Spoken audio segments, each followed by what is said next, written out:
shine, let it shine, let it shine. The Holy Gospel of our Lord Jesus Christ according to Mark. Glory to you, Lord Christ. When evening had come, Jesus said to his disciples, "Let us go across to the other side." And leaving the crowd behind, they took him with them in the boat, just as he was. Other boats were with him. A great windstorm arose, and the waves beat into the boat, so that the boat was already being swamped. But he was in the stern, asleep on the cushion. And they woke him up and said to him, "Teacher, do you not care that we are perishing?" He woke up and rebuked the wind and said to the sea, "Peace, be still." Then the wind ceased, and there was a dead calm. He said to them, "Why are you afraid? Have you still no faith?" And they were filled with great awe and said to one another, "Who then is this, that even the wind and the sea obey him?" The Gospel of the Lord. Praise to you, Lord Christ. Please be seated. Has anybody ever been caught out on a boat in a storm? Can you remember it a little bit? Can you remember, what were you feeling? Anxious? What else? Panic? Panic, dread? Did you know how to operate the boat? Yes. That's good. That's a plus. See, that would be a no for me. I mean, kayak, yes, but a boat, I don't know. Several of us have had the experience of being out on a boat in a storm. The one that comes to mind whenever I read this story happened while a group of us got up really early one morning and went out to a place called Reservation Lake in northeastern Arizona. It was a long drive from the cabin where we were staying, and we headed out early in the morning before dawn.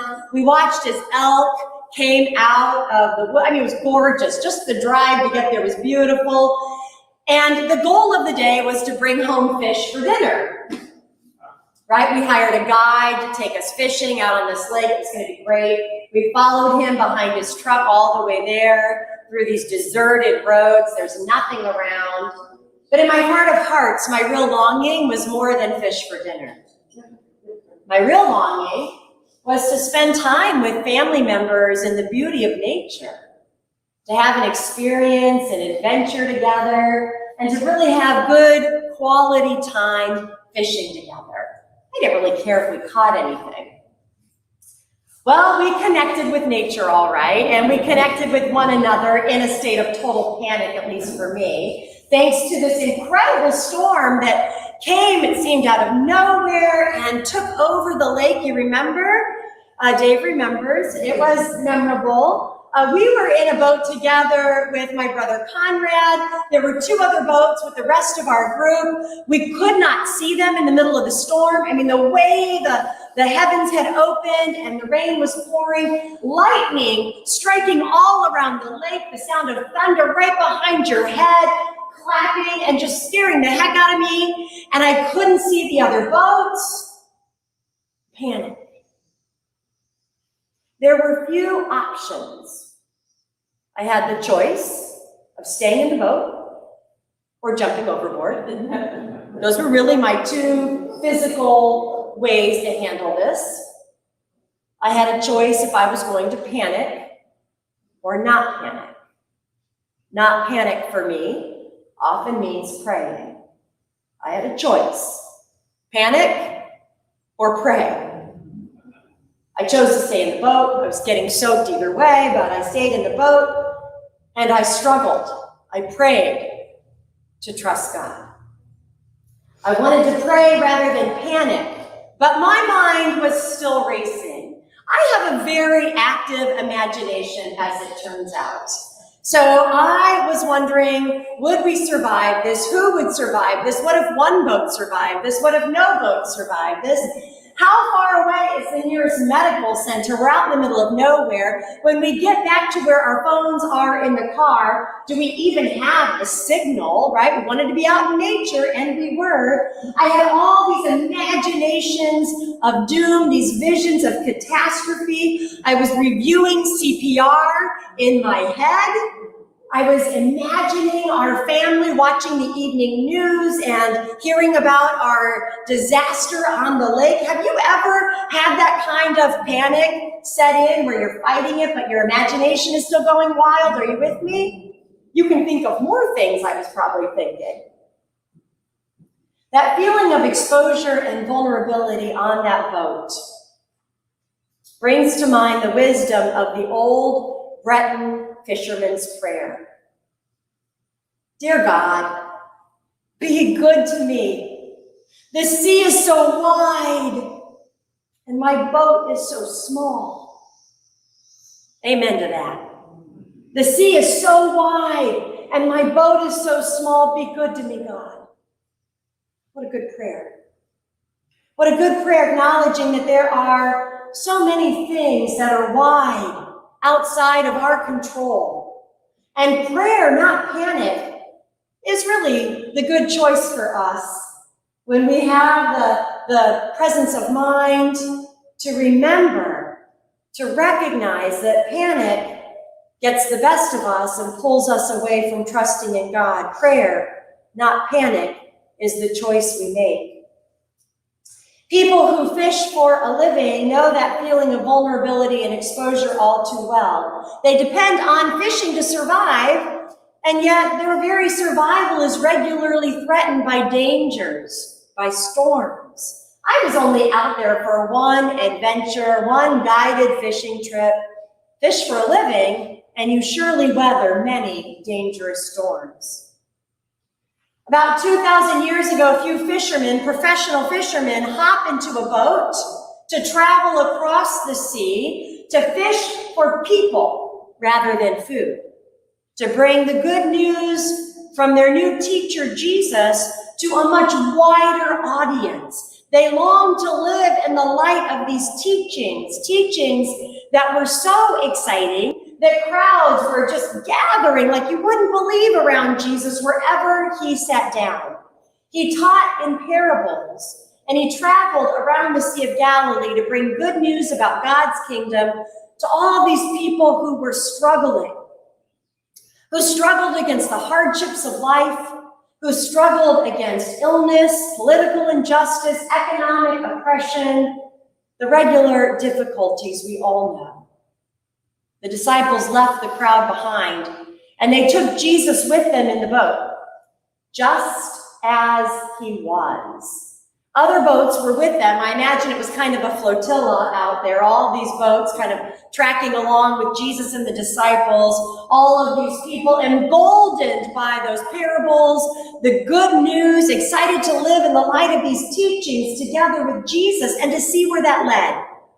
It's been a full day, though. They're all tired. They get out in those boats, and they're going to make it across that sea when the storm picks up, and they have their exhausted teacher Jesus asleep on a cushion in the stern. We've got lots of neat details in our story today. When that great windstorm comes up, water rushes over the sides of the boat. They're tossing about on the sea, and they are panicking. And yet they have the presence of mind to panic their way right down to where Jesus is. And just as they were, with all that dread and anxiety, that feeling of great physical exposure to the danger, just as they were, they wake up Jesus, who said to the sea and said to them, "Peace, be still." They took Jesus with them in the boat, just as he was. "Peace, be still," he answered. There's that interesting line in the Gospel of Mark here. They took Jesus with them in the boat just as he was, just as he was. Perhaps this phrase indicates that crossing the sea was an urgent task. A lot of things are urgent in Mark's gospel. Immediately they do this, and then they rush off over here, just as he was. It's so urgent, he can't pack a bag, no provisions, no time to waste. Perhaps this phrase indicates that Jesus carried nothing magical on him, nothing that could later explain away the power of the miracle. He had no magical implements, no magic wand, no lucky charm. He went in the boat just as he was, exhausted from teaching the crowds, falling down tired, so tired he could sleep through the storm. This storm in Mark's gospel begins a series of stories that will establish for God's people that are following Jesus the great power of God evidenced in Jesus' presence. First, the disciples, fearing for their lives, witnessed this moment of Jesus' power in calming the storm. Then they witnessed him casting out a legion of demons. Then they witnessed him healing a woman who was sick for 12 years with an incurable disease. Then, get this, he raises back to life again a young girl who has just died. The storm is just the beginning. This sequence of stories exposes to the disciples and everyone around the unimaginable power of Jesus, the presence of Jesus in their midst. And we, reading Mark's gospel, witness the power of Jesus right there alongside the disciples. Those disciples who go from thinking they're about to die to understanding that Jesus has power over the storm. Just as God is, meets us just as we are today. In our little vessels, tossed about in the big storms that threaten to undo us, we pester Jesus to wake up and do something. And Jesus wakes up and says, "Peace, be still." We wake up Jesus when we are overcome with fear and turn to him, understanding that even in our moments of panic and vulnerability, fear and danger do not separate us from the powerful presence of God. God remains with us. God has the power to save us. We turn to God in panic and in fear and find that God is willing to give us peace and stillness. God's presence, when we turn to God's presence in prayer, can settle us. Just as you are meets Jesus just as he is. All of our complicated humanity meets all of that glorious divinity. All of our vulnerability meets all of that power. In moments of great danger and threat and disaster, in moments of outward chaos or inner disruption, we seek out the presence of our powerful God. Our powerful God is with us in those most vulnerable methods. And let's remember, this is tricky, this is complicated. Let's remember that Jesus was also physically vulnerable in that storm. Yes, he had the power to quiet it, but if it sank the boat, he would sink in the boat, right? He's in a human body. Yes, he had divine power to save, and yes, he was also fully human, physically vulnerable as the disciples were, as we are, especially in that state of exhaustion. The good news is that God, who cares enough for us to take on human vulnerability and experience that with us, also has the power to bring peace in the midst of a storm. The not so good news, you already know. There will be storms in life. Will there not? There will be times of great distress and danger. And sometimes they're caused by natural forces that find us tossed about in our small vessels out in the open and exposed. And there will be times of great distress and danger that are caused by human action or human inaction that find us mired in complicated chaos, in which we look around for God and wonder, God, are you asleep? Are you going to do anything? Do you not care that we are perishing? We cry out. More good news. We can, through prayer, wake up that presence in our midst and know that it's been there all along through prayer. We can grab onto Jesus and reveal our panic and fear to Jesus, and Jesus offers us that peace and that stillness, that power to offer calm in the midst of the storm. Just as you are, with your doubts and your mistakes and your fears, meets Jesus just as he is, tossed about by the storm in the boat. And Jesus, just as he is with us, vulnerable with us in the boat, settling down our panic, leading us to the other side to share the good news, that there will be healing, there will be life restored.